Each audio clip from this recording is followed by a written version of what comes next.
Bonjour à tous, je suis trop heureuse de vous retrouver sur notre chaîne Mes Anges Prod. Aujourd'hui, deuxième interview. Mon deuxième invité est une figure emblématique de Marseille. Il est un artiste aux multifacettes. Il est DJ, il est beatmaker, il est coach scénique, il est organisateur d'événements hip-hop.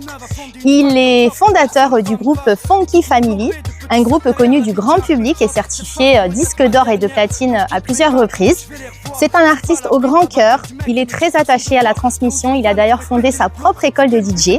On va profiter de sa présence aujourd'hui pour vous donner plein de conseils.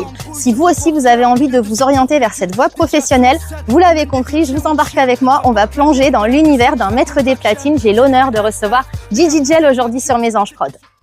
Salut Gel, comment ça va? Ça va très très bien, merci pour cet accueil. Merci à toi d'être venu à Perpignan. Ouais, ça fait plaisir d'être là. DJ Gel, c'est le diminutif de ton prénom. C'est ça, Djelali. Ouais, qui est magnifique. Merci beaucoup. J'ai découvert ce prénom, Djelali. Ouais, c'est de quelle origine? C'est algérien, enfin je pense que c'est arabo-musulman ou arabe, mais en tout cas c'est un prénom qui est un peu rare, j'avoue. Ouais, il est beau, hein. Merci beaucoup, c'est gentil. gentil. Très beau prénom. Merci. Alors, t'es né en 1974 à Marseille. C'est ça. Tu as passé toute ton enfance, tu as grandi, tu as fait ta vie. J'y ai tout fait presque. Voilà, et t'es fier d'être Marseillais. Je suis très fier d'être Marseillais. Alors, nous, aujourd'hui, on est à Perpignan. Qu'est-ce que tu peux nous conseiller de visiter à Marseille? Si, par exemple, moi et mon équipe, demain, on reprend le train avec toi, tu nous emmènerais visiter quoi à Marseille? Alors d'abord, je vous emmènerai dans le quartier du Panier. Ouais. Pour visiter le vieux Marseille. D'accord. Des petites rues un peu pittoresques, là où il y a beaucoup de communautés qui s'y sont faites, notamment espagnoles, italiennes, corses, et puis ensuite algériennes, maintenant comoriennes. Et c'est vrai que c'est un melting pot de la ville.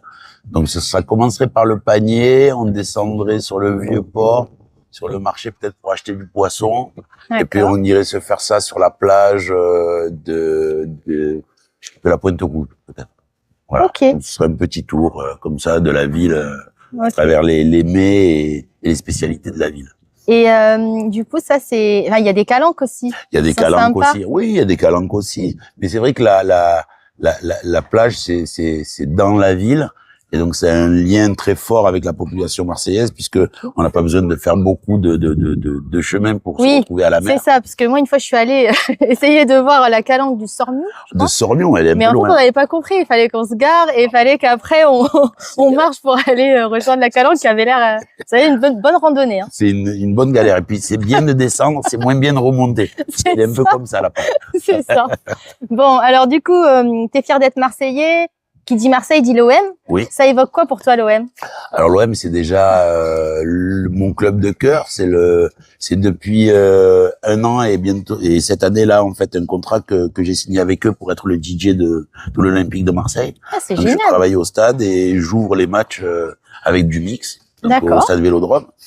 C'est aussi le premier club français à avoir eu la Coupe d'Europe.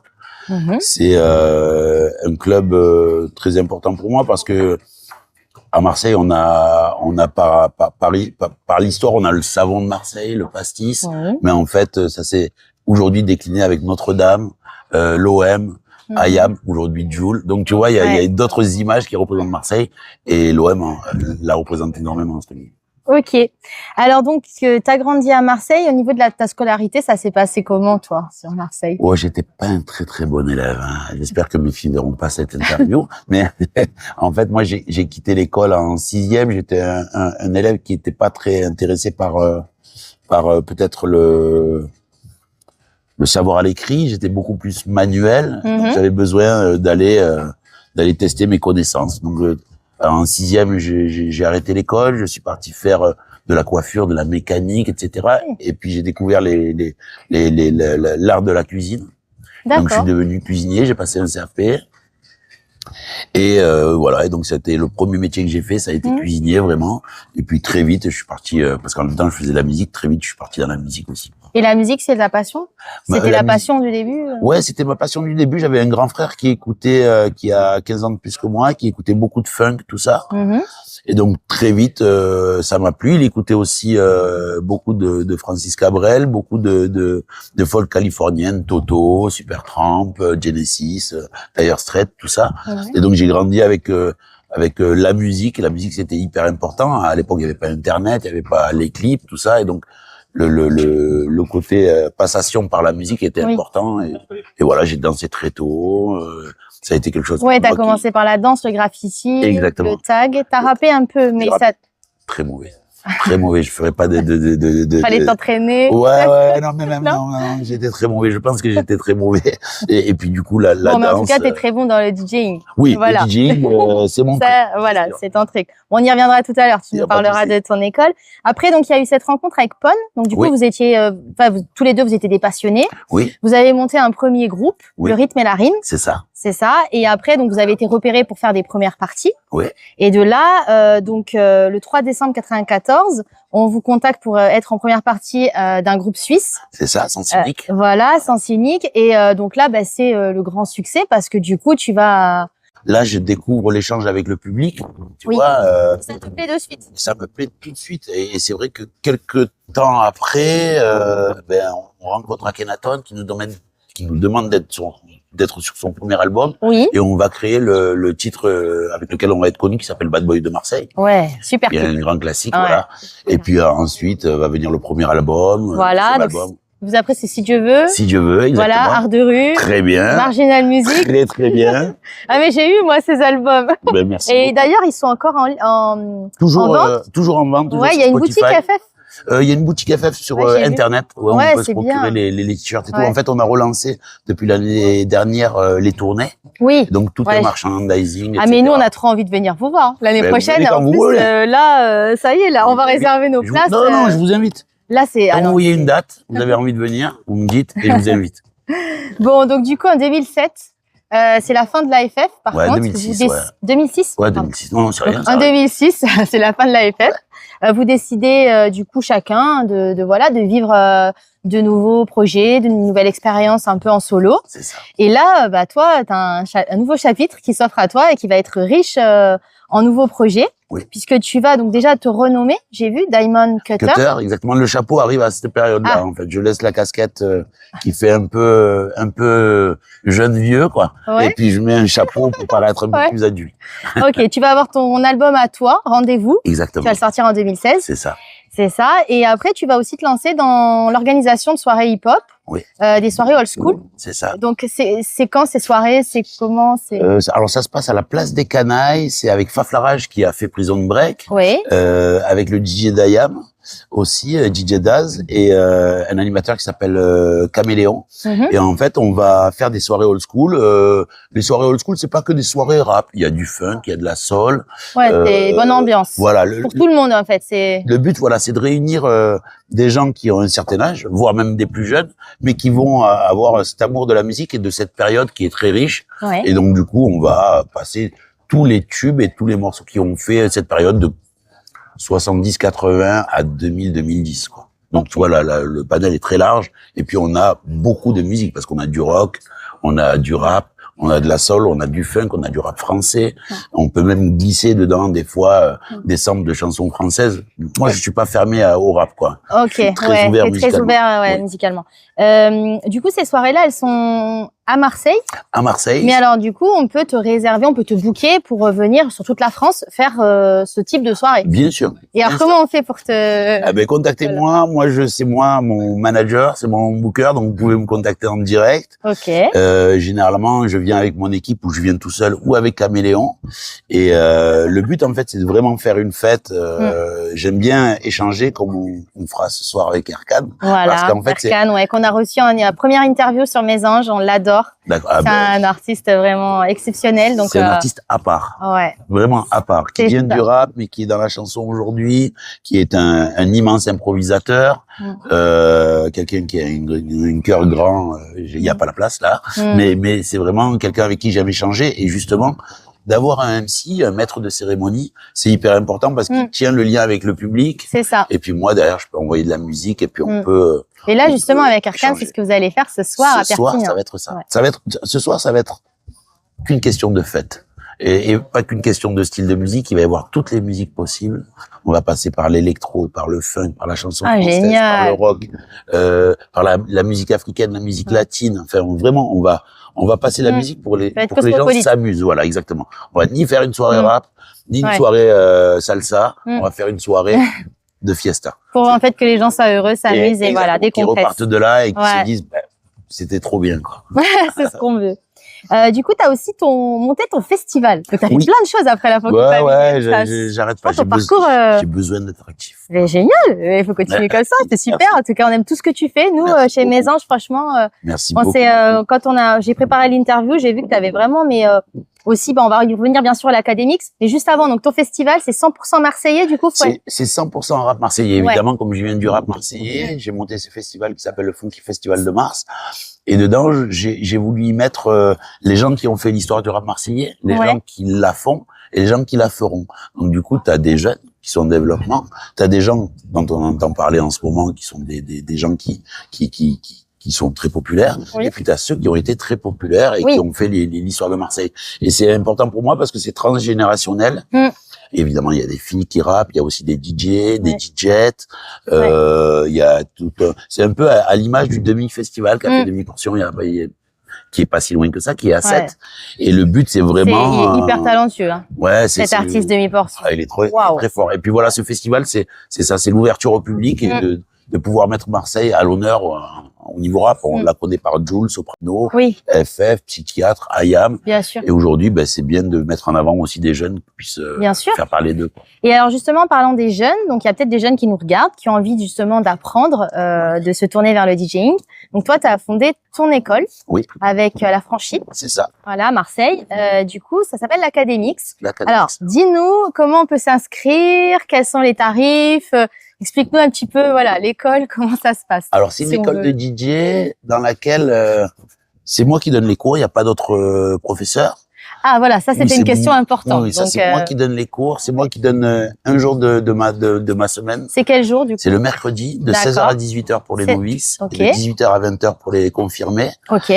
Donc, le but, c'est de venir, d'être pas forcément technique, etc. Le but, c'est d'aimer la musique. N'importe quel style de musique, parce que j'enseigne pas que le scratch et le mix, j'enseigne le mix pour tout style de musique. Donc, alors, juste pour info, c'est quoi le scratch et c'est quoi le mix? Parce alors, que le scratch, par exemple, moi je connais pas. Non, c'est gratter. Alors tu vois, c'est quand on pose la main que ça fait des tchouk tchouk tchouk tchouk. C'est gratter le disque. En fait, cet art est arrivé au milieu des années 70 par un DJ qui s'appelle Grand Wizard Théodore, et donc il était chez sa mère, il a posé la main sur la platine, ça fait un son, il s'est fait engueuler, mais il a trouvé un son qui a été le scratch, et donc qui s'est popularisé.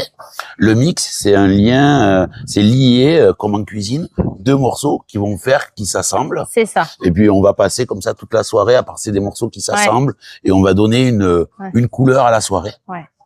Et donc, il y a d'autres techniques, il y a le matériel, il y a évidemment les réseaux sociaux aujourd'hui comme il y a Internet, il y a la production musicale, puisque maintenant on a des logiciels pour apprendre à produire de la musique. Donc, il y a tout ça. Et l'école, elle se passe donc le mercredi, comme je te disais, de 16 à 18, de 18 à 20. C'est sous inscription à l'Académix. Et c'est sur candidature? C'est sur candidature parce qu'en fait, le cours, c'est 2 €. D'accord. Donc c'est 2 € et le but, là c'est peut-être un élève qui m'appelait, mais c'est 2 € et donc c'est 75 € l'année. Le but c'est que ça ne devienne pas un art bourgeois, que ça reste un art populaire. Oui, bien sûr. Et donc que ça ne devienne pas comme le foot aujourd'hui. Tu sais, avant le foot, les licences ça coûtait pas très cher, mais aujourd'hui, comme tout le monde devait devenir Mbappé, de s'acheter du matos, d'inscrire les gamins, là, c'est un vrai budget. C'est vraiment permettre à tous en fait de prendre des cours et pour les passionnés. Exactement. Que ça soit ouvert au plus grand nombre, en fait. C'est super. C'est vraiment une belle démarche. Merci beaucoup. Donc, il n'y a pas d'âge minimum et ni d'âge max. À partir de 18 heures. J'allais te dire 18 ans. 18 ans jusqu'à 77, voire 99. Ah, mais c'est super. Mais nous, on viendra la voir, ton école. Il faut que tu me donnes des cours. Tu vas apprendre. En plus, c'est hyper simple. Ah ouais? Sincèrement, c'est hyper simple. On trouve ça compliqué, mais c'est comme tout. Si on l'a pas essayé une fois, on peut pas savoir. Bon, ben, faut essayer, tu vois. Vous êtes Franchement. welcome. Ok. Du coup, pour tous ceux qui veulent devenir DJ, on va s'intéresser un petit peu à la vie d'un DJ aussi, parce que du coup, toi, tu as une longue carrière, donc ça va être intéressant que tu nous racontes un petit peu plein d'anecdotes que tu as eues. Déjà, je pense qu'un DJ, c'est quelqu'un qui veut faire, qui veut rendre les gens heureux. Exactement. Donc c'est ça la première. Il travaille sur l'émotion en fait. C'est ça. En fait, vous voulez que les gens ils s'amusent, qu'ils soient heureux, qu'ils décompressent. Qu'ils se ressassent des souvenirs par des morceaux qu'ils n'ont pas entendus depuis un moment, que ça les remette dedans, et puis des morceaux hyper populaires, et puis des morceaux qu'ils découvrent. C'est que de l'émotion, tu vois. Ah, je suis content, ah, je suis peut-être déçu, mais c'est l'art aussi d'être déçu, tu vois, puisque ça te ramène à un truc peut-être plus fort à la fois d'après. Ah, je découvre, ah, ça me rappelle un souvenir. Enfin, oui, quoi qu'il en soit, c'est des souvenirs, c'est des émotions. Ouais, le but, voilà, c'est de partager des émotions. C'est ça. C'est la première chose pour moi qui est. Pour toi, c'est ça qui est le plus important, du coup, pour quelqu'un qui veut se lancer dans le métier, déjà avoir ce ressenti. Et oui, et puis, faire découvrir à sa façon, avec sa façon de mixer, avec son personnage, comment on agence la musique et comment on la partage. On sait très bien que généralement on danse sur la musique, on fait la fête, mais ça peut être aussi des temps calmes, des temps beaucoup plus, quand je dis énervé, beaucoup plus joyeux. Vraiment passer par plein de phases comme ça d'émotions, et puis se retrouver à la fin à se dire ben on a écouté plein de choses, on a aussi découvert plein de choses. Vraiment, un DJ, pour moi, c'est ça. C'est quelqu'un qui fait découvrir et qui donne de l'émotion. Après, je te parle de ça parce que du coup, donc vous aimez que les gens ils soient heureux, mais vous êtes quand même, du coup, vous derrière vos platines. Est-ce que des fois, t'as pas envie, toi, d'aller faire la fête avec eux? Tu vois? Je suis un des rares DJ à aller danser. Ah ouais? Donc, s'il y a un autre DJ, généralement, je vais sur la piste et je vais danser aussi.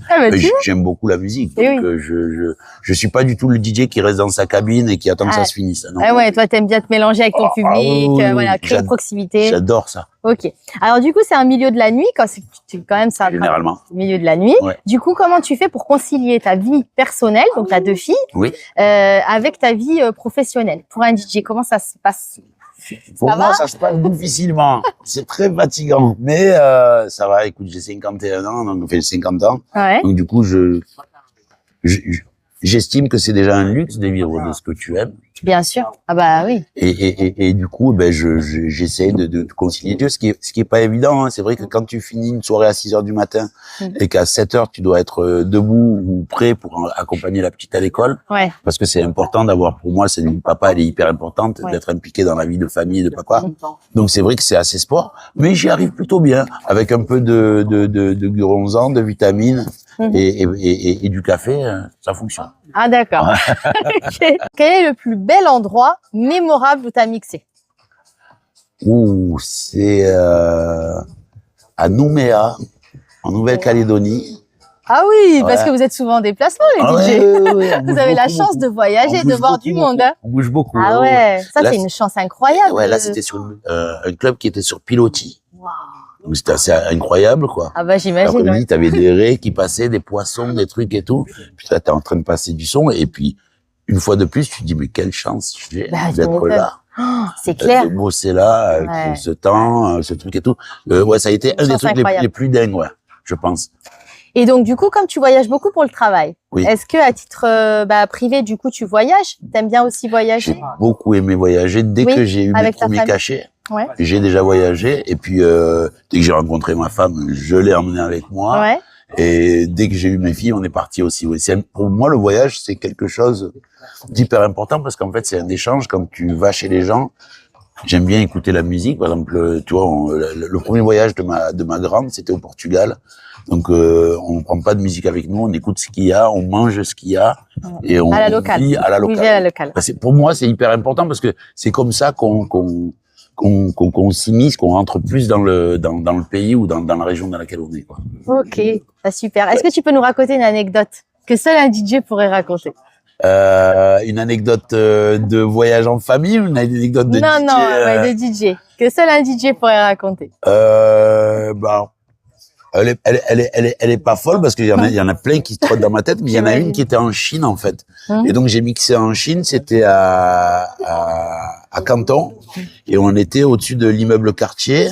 Et puis, je mixe et Et puis je finis de mixer, puis je descends les escaliers et je vois un mec, mais sa tête me dit quelque chose. Et tu sais, des fois, il y a des gens, tu crois que c'est des amis, et donc tu bloques une demi-seconde, une seconde. Et on se dit bonjour, mais en fait, c'était Jackie Chan. Et du coup, j'étais halluciné parce que moi, j'étais hyper fan de Jackie Chan, tu vois. On se croise, on se dit bonjour, comme ça, très gentil le monsieur et tout. Et une demi-seconde après, je me dis, mais en fait, je suis bête, quoi. C'est Jackie Chan et moi, je lui dis bonjour comme si c'était un pote. Tu vois ce que je veux te dire?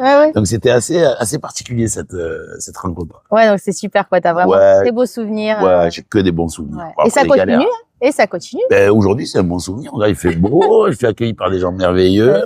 Il y a quelqu'un qui est merveilleux derrière la caméra, derrière le téléphone. Perpignan, du coup. Perpignan, du coup. T'aimes bien venir à Perpignan? J'aime beaucoup Perpignan. J'ai failli acheter un bien ici tellement je me sentais bien. Ouais. On est trop bien à Perpignan. J'ai beaucoup d'amis, Erkan, vous aujourd'hui, et j'aime beaucoup cette ville. En fait, on a beaucoup d'attaches avec Marseille, avec le Sud-Ouest, beaucoup plus que sur le Sud-Est. Carrément. Moi, j'adore Marseille. Hein. Ben nous, on y va souvent en vacances. L'accent, la façon de vivre, on est beaucoup plus proche du Sud-Ouest. Ouais, c'est trop. On aurait trop aimé encore poursuivre, mais une prochaine, on viendra. Là, c'est l'épisode 1, on se dit, puis on fera l'épisode 2. Voilà, c'est ça. On viendra à l'Académix. Et puis, il faut préparer la soirée de ce soir aussi. Voilà, ben c'est ça. Donc, grosse soirée ce soir à Perpignan avec Mésange Prod. Merci à Mésange Prod pour l'invitation. Ah bah, merci à toi d'avoir accepté notre invitation. On est vraiment heureux de t'avoir, vraiment, au sein de nos événements. On espère bien sûr te revoir prochainement. Merci à toi. Merci infiniment, DJ, pour cette interview. Merci à vous. Et puis d'autres, Némir, etc.